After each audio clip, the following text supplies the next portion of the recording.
Hello students. पिछली class में हम राव मालदेव के शासनकाल के बारे में चर्चा कर रहे थे और पिछली क्लास में हमने राव मालदेव और हुमायूं के संबंध के बारे में चर्चा की थी।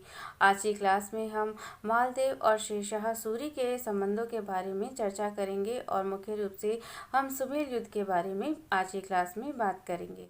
हालांकि मालदेव ने हुमायूं की सहायता नहीं की थी, फिर भी मारवाड़ शेरशाह के आक्रमण से नहीं बच सका और 1543 ईस्वी के अंत में रायसीन के अभियान से मुक्ति पाकर शेरशाह मालदेव के मान को नष्ट करने के लिए 80,000 सैनिकों के साथ मारवाड़ की ओर चल दिया और अंत में सुमेल के युद्ध में उसे परास्त कर दिया।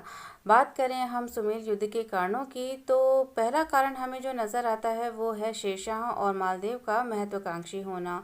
शेरशाह और मालदेव दोनों ही समान रूप से महत्वाकांक्षी थे।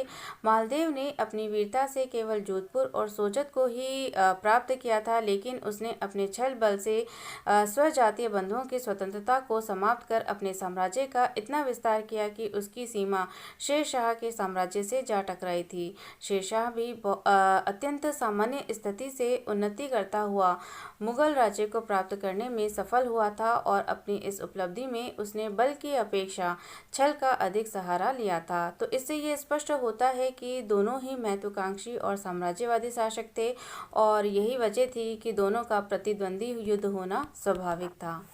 हुमायूं भी मालदेव और शेरशाह के मध्य वैमनस्य बढ़ाने का कारण सिद्ध हुआ।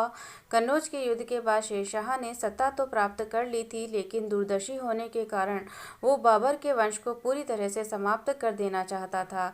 उसने हुमायूं का पीछा किया, लेकिन जब उसने अपने शत्रु हुमायूं को मालदेव की शरण में जाते हुए देखा तो शेरशाह ने मालदेव के पास दूत भेजकर कहलवाया कि वो हुमायूं को बंदी बनाकर उसके हवाले कर दे और इस कार्य के बदले शेरशाह ने मालदेव को कुछ प्रदेश देने का भी प्रलोभन दिया था। लेकिन जब मालदेव ने हुमायूं को बंदी नहीं बनाया तो शेरशाह का उससे नाराज होना स्वाभाविक था। वीरमदेव और कल्याणमल का शेरशाह की शरण में जाना भी इस युद्ध का एक कारण बना। मालदेव ने मेड़ता के अपने अधीन शासक वीरमदेव को परास्त कर मेड़ता पर अधिकार कर लिया था। इसी प्रकार साम्राज्यवादी भावना से प्रेरित हो मालदेव ने बीकानेर के स्वतंत्र शासक कल्याणमल को हराकर बीकानेर अधिकृत कर लिया था। अतः मालदेव से प्रतिशोध की भावना से अपने राज्यों को पुनः हस्तगत करने हेतु वीरमदेव और कल्याणमल शेरशाह की शरण में चले गए थे। शेरशाह ने राजपूतों की पारस्परिक फूट का लाभ उठाने का निश्चय किया और इन राजपूत सरदारों से उसे मरु प्रदेश और राजपूत शक्ति दोनों का सहज ज्ञान प्राप्त हो गया। अब उसने शीघ्र ही मेवाड़ पर आक्रमण करने का निर्णय लिया। मालदेव की पड़ोसी राज्यों से शत्रुता होने के कारण उसकी राजनीतिक स्थिति शेरशाह के आक्रमण में सहायक थी। पड़ोसी सभी राज्य व जैसलमेर और उदयपुर उसके शत्रु हो गए थे। जैसलमेर की राजकुमारी से विवाह कर उसकी उपेक्षा करने के कारण जैसलमेर का शासक तथा उदयपुर के महाराणा उदय सिंह से सामंत झाला की दूसरी पुत्री से विवाह के प्रसंग को लेकर महाराणा मालदेव से शत्रुता रखने लगे थे। बीकानेर, मेड़ता, सिवाना, जालोर, नागौर आदि सभी मालदेव की साम्राज्यवादी लिप्सा के शिकार होकर उससे शत्रुता रखने लगे थे। इस प्रकार अपनी साम्राज्यवादी और अदूरदर्शितापूर्ण नीति के कारण मालदेव एकाकी स्थिति में आ गया था। शेरशाह ने मारवाड़ पर आक्रमण हेतु इस स्थिति को उपयुक्त समझा। शेरशाह की धर्मांधता भी इस युद्ध का एक कारण बनी। रायसेन की विजय के पश्चात शेरशाह हिंदू विरोधी नीति का अवलंबन करने लगा था और वो काफी शासकों को परास्त कर अपने धर्म की श्रेष्ठता सिद्ध करना चाहता था। इसीलिए सुमेल युद्ध को कुछ इतिहासकार एक धर्म युद्ध भी मानते हैं। शेरशाह समस्त उत्तरी भारत पर अफगान साम्राज्य की पताका फहराना चाहता था। पश्चिमोत्तर सीमा को सुरक्षित करना भी सुमेल युद्ध का एक कारण था।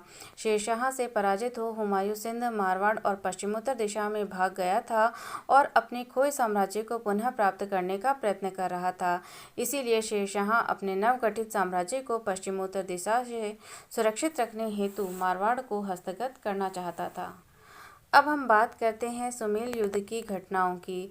तो मारवाड़ पर आक्रमण करने के पर्याप्त कारण होते हुए भी शेरशाह मालदेव जैसे शक्तिशाली राजा पर एकाएक आक्रमण नहीं करना चाहता था। उसे पता था कि मालदेव की सेना में 50,000 घुड़सवार सैनिक थे। इसीलिए शेरशाह ने बयाना, सांगानेर और अजमेर का सीधा मार्ग न अपनाकर आगरा से दिल्ली, दिल्ली से नारनौल और वहां से फतेहपुर और फिर रेत में होकर डीडवाना का मार्ग अपनाया। डीडवाना में शेरशाह को मालदेव के सेनापति कुंपा के साथ युद्ध लड़ना पड़ा। डिडवाना में शेरशाह पर्वत सर बांदर सिद्री होता हुआ सुमेल की तरफ चला गया और वो जानबूझकर अजमेर नहीं गया क्योंकि उसे पता था कि अजमेर में मालदेव का जबरदस्त मोर्चा था। इस प्रकार शेरशाह ने अजमेर से 28 मील दूर दक्षिण पश्चिम दिशा में बाबरा नामक स्थान पर पहुंचकर सेना का पड़ाव डाला। उधर मालदेव ने भी जोधपुर की ओर पीछे हटकर शेरशाह से 12 मील दूर गिर्री नामक स्थान पर अपना पड़ाव डाला। बाबरा और गिर्री के बीच में सुमेल नामक खारे पानी की बरसाती नदी है जो वर्तमान मोहनपुरा रेलवे स्टेशन से 2 मील दूर है। इसी सुमेल नामक स्थान पर शेरशाह और मालदेव का युद्ध 5 जनवरी 1544 को हुआ। लेकिन शेरशाह बाबरा से आगे नहीं बढ़ सका क्योंकि रेगिस्तान के कारण उसे रसद प्राप्त नहीं हो रही थी। उसने सेना की सुरक्षा के लिए चारों ओर खाइयां खुदवा दी और रेत के बोरे रखवा दिए। लगभग 1 माह तक दोनों सेनाएं एक दूसरे के सामने पड़ाव डाले पड़ी रही। मालदेव अपने राज्य में रसद मिलते रहने से निश्चित था। शेरशाह मालदेव से भयभीत था, अतः उस पर छल द्वारा विजय प्राप्त करने हेतु उसने एक योजना बनाई जो मालदेव की सेना में फूट डालने में सफल रही। योजनानुसार मालदेव के सरदारों की तरफ से फर्जी पत्र शेरशाह के नाम लिखवाए गए और उन्हें ढालों में सिलवाकर मालदेव के सामंतों के हाथों इन ढालों को बिकवा दिया। इसी समय वीरमदेव ने मालदेव को सूचित किया कि उसके सरदार शेरशाह से मिल गए हैं। मालदेव को जब ये फर्जी पत्र मिले तो उसने विश्वास कर 4 जनवरी 1544 की रात्रि में भाग निकलने का निर्णय लिया। 5 जनवरी की सुबह जब शेरशाह को विदित हुआ कि मालदेव अपनी अधिकांश सेना के साथ भाग चुका है तो जेता और कुंपा के नेतृत्व में शेष बचे 12,000 सैनिकों के साथ उसका युद्ध हुआ और जेता व कुंपा अपनी स्वामी भक्ति प्रदर्शित करने हेतु सैनिकों के साथ अपनी जान पर खेल गए। शेरशाह की सहायतार्थ उसका सेनापति जलाल खां जलवानी भी आ पहुंचा। बड़ी विषम परिस्थिति में शेरशाह विजयी हुआ, लेकिन उसके यह शब्द एक मुट्ठी बाजरे की खातिर मैंने बादशाहत खो दी होती उसकी दयनीय स्थिति को प्रकट करते हैं।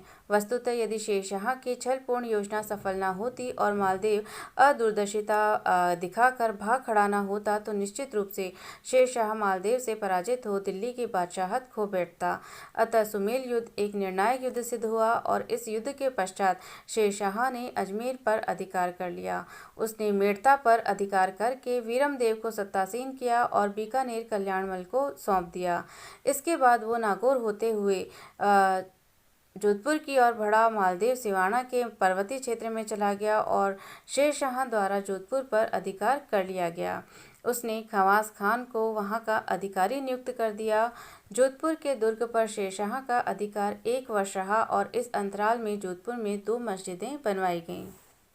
अब हम बात करते हैं सुमेल युद्ध में मालदेव की पराजय के कारणों की। तो मालदेव के जीवन की यह पहली पराजय थी, लेकिन इस पराजय ने उसके भाग्य के सूर्य को उसी प्रकार अस्त कर दिया जिस प्रकार तराइन के दूसरे युद्ध में पृथ्वीराज चौहान का और खानवा के युद्ध में राणा सांगा का सूर्य अस्त किया था।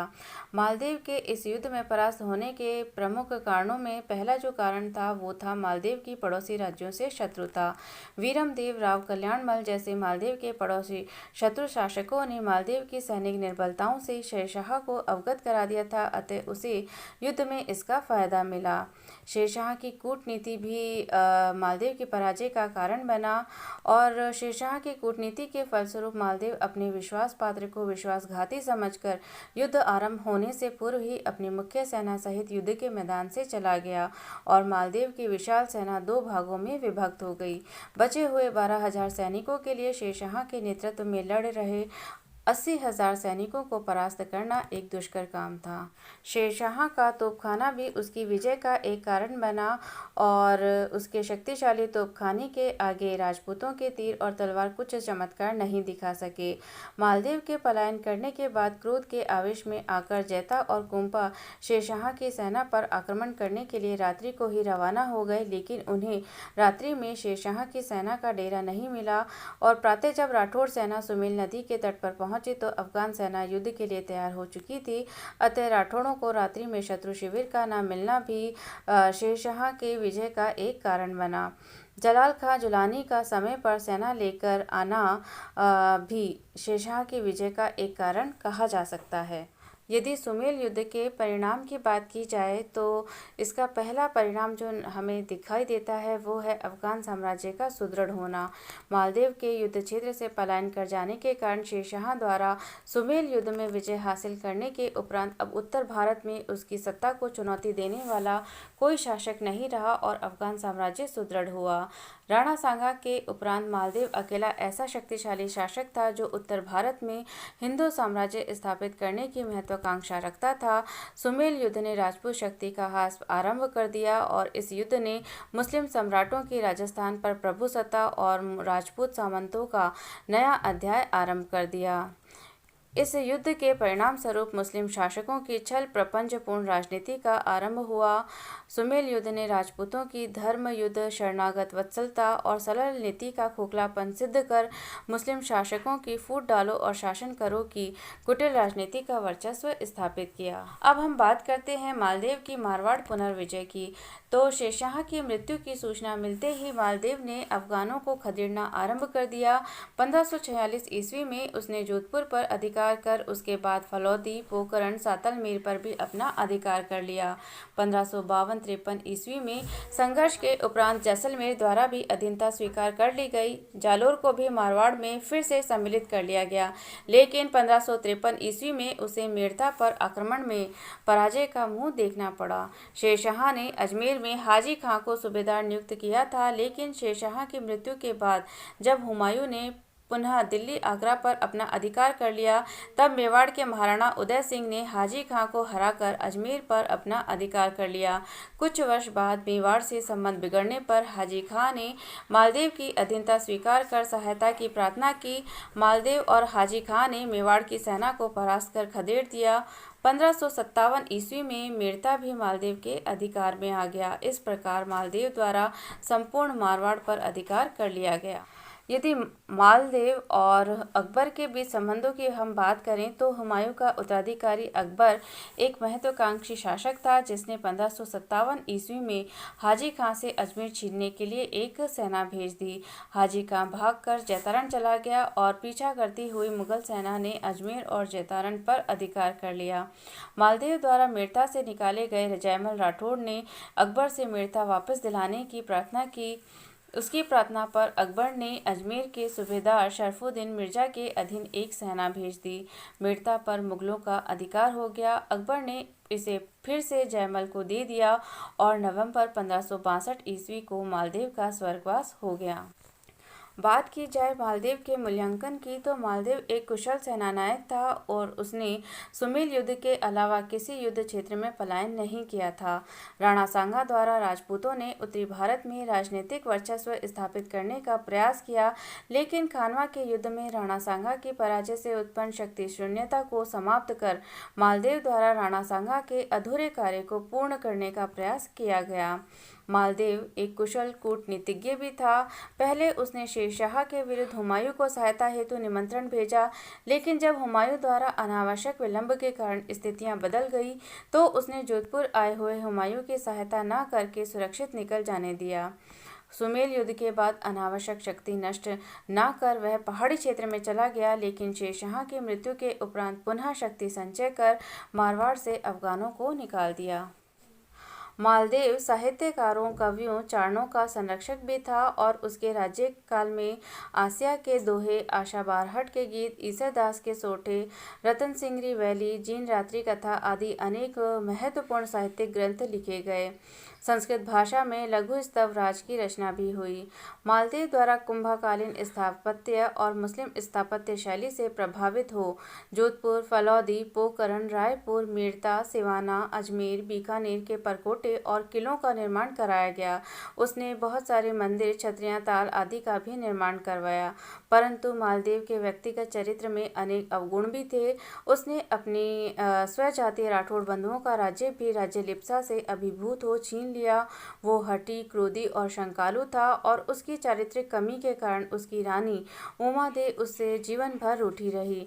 लेकिन तत्कालीन शासकों में मालदीव सर्वाधिक योग्य कहा जा सकता था और साहित्यकारों द्वारा उसे हिंदू बादशाह कहा गया है।